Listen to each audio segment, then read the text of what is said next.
Now we are going to solve quadratic equations by factoring. So, maghanap muna ako ng example sa notebook. Okay, eto. Very easy, very basic. 4x squared plus 32x will be equal to 0. Paano ang answer? So, pag sinasabi nilang factoring, may marami kasing, maraming steps, okay? So, meron tayong, ax squared plus bx is equal to 0. So, yan yun. Mamaya ako na i-discuss yung iba. Kasi tatlo yan siya. Okay? So, paano ito? So, alam nyo ba, natatandaan nyo pa ba yung common monomial factor? GCF. We will be finding the GCF, the common monomial factor. Back in grade 8. Alala nyo pa yun. Quick recall. Maghanap ka ng, in these two terms, ano yung pareha sa kanila? Or, ano yung makaka-factor out sa kanila? It's 4x. Kasi 4, pwede mo siya divide sa 32. Magiging 8 siya. And x, di ba? Pareha sila sa x. So, pwede yon. So, 4x, magiging 4x dito. Pa-factor na natin agad. Kasi ganito siya eh.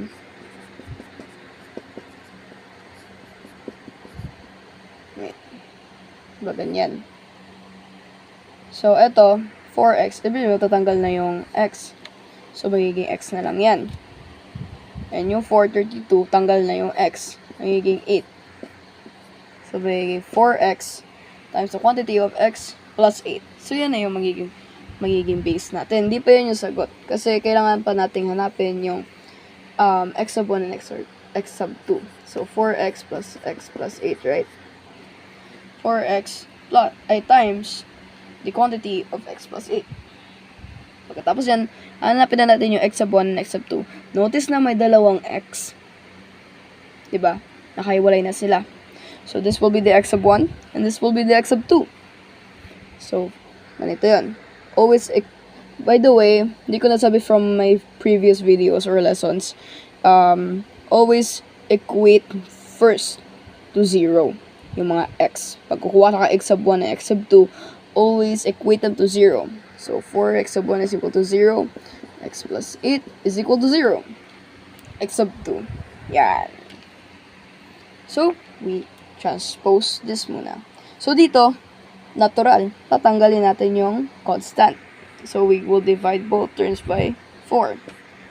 X sub 1, 0. 0 na agad yan. Basta sa taas. 0. Ito naman, transpose lang natin. So, may x sub 2 is equal to negative 8. And, that's the answer. So, paano naman pag 5f squared minus 6f is equal to 0? Very basic, diba? So, ano yung common nila? Of course, it's f only. Diba? It's only f. So, magdiretso na ako sa factoring. Or, sige, pakita ko na lang kung paano. So, 5x squared, f squared minus 6f. Yan. So, tanggal.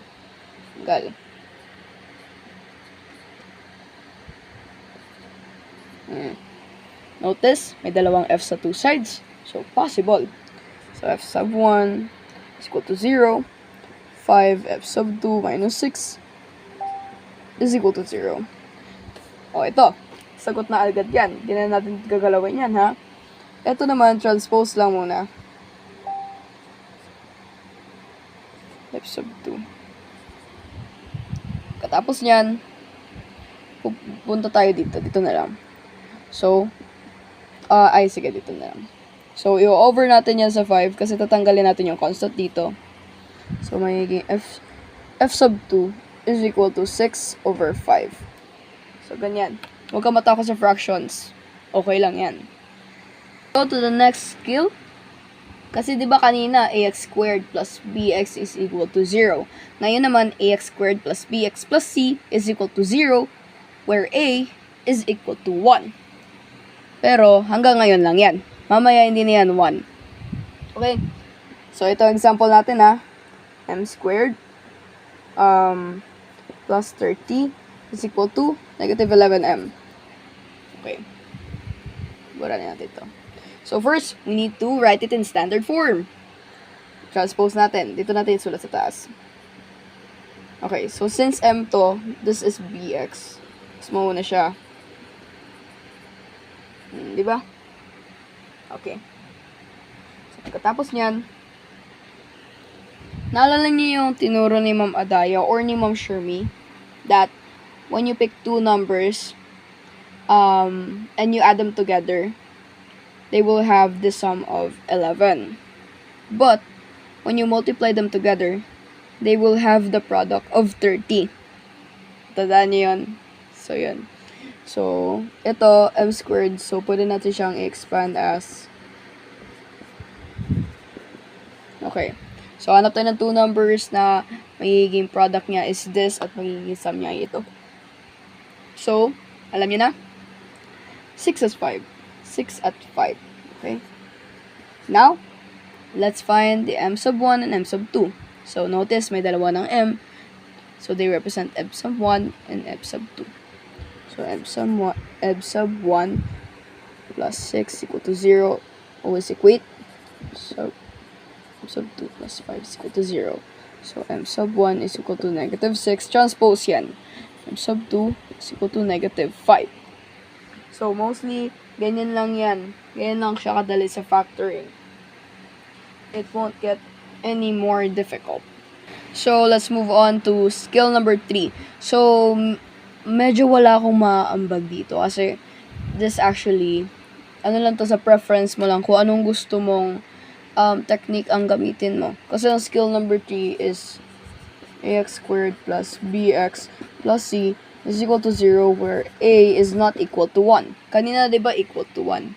Ngayon, it's not. So, sometimes, disclaimer lang, tips, sometimes kasi si ma'am, hindi niya sinusulat in standard form. Sometimes, gina-disguise niya yan. Pero yung mga example ko, naka-standard form na lang para mas maintindihan nyo. Pero, always keep an eye out, Pag nakita nyo, kunyari, mga 3x squared plus 5x plus 6 equals 0, there's a possibility na mag-if-factor mo yan. Okay? Or either gagamitan mo ng quadratic formula. Either the two. Pwede. So, let's have our first example, which will be 3x squared plus 11x minus 20 is equal to 0. Okay?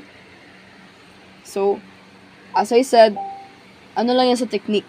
So, ang technique ko ay lazy AC. How do we perform lazy AC? So, when we perform lazy AC, we will first multiply these two. That will be negative 60. Then, itong 11x, as is lang yan. So, mag-drawing tayo ng x. Dito yung 11, dito yung 60. This represents the product. This represents the sum. We will find two numbers whose product will be negative 60 and sum will be positive 11. So, magiging 15 at negative 4. Gets? Still following? Okay. Katapos niyan, kita niya yung 3x squared dito. Pwede natin yan i-expand as 3x plus 3x plus. Katulad nung kanina. Katulad ng skill number 2. Now, dito natin ilalagay yung dalawang numbers na to. 15 minus 4. Now, if you see something that could be simplified even more, kunin mo na. Katulad nito. Di ba? Para mas madali ang buhay. So, pagkatapos niyan, don't forget to equate it to 0 pala, guys. Yan. Let me delete mo na to para mas magets niyo. Equate to 0 always. Never forget 0. Okay. Katapos niyan, ready na tayong hanapin ang x sub 1 and x sub 2. So, equate to 0. Equate to 0. Okay, transpose. Magiging x sub 1 is equal to negative 5. Tapos na yan. transpose, magiging tx is equal to 4. Tanggalin mo yung constant here. X sub 2 will be 4/3. Or kung gusto mong i-simplify, which hindi naman talaga kailangan sa class ni Ma'am Melody, is ganito lang. Itong 4 na to, divide mo siya sa 3. Ito yung 1 na yan, ilalagay mo dito, and yung 3 dito. Gets?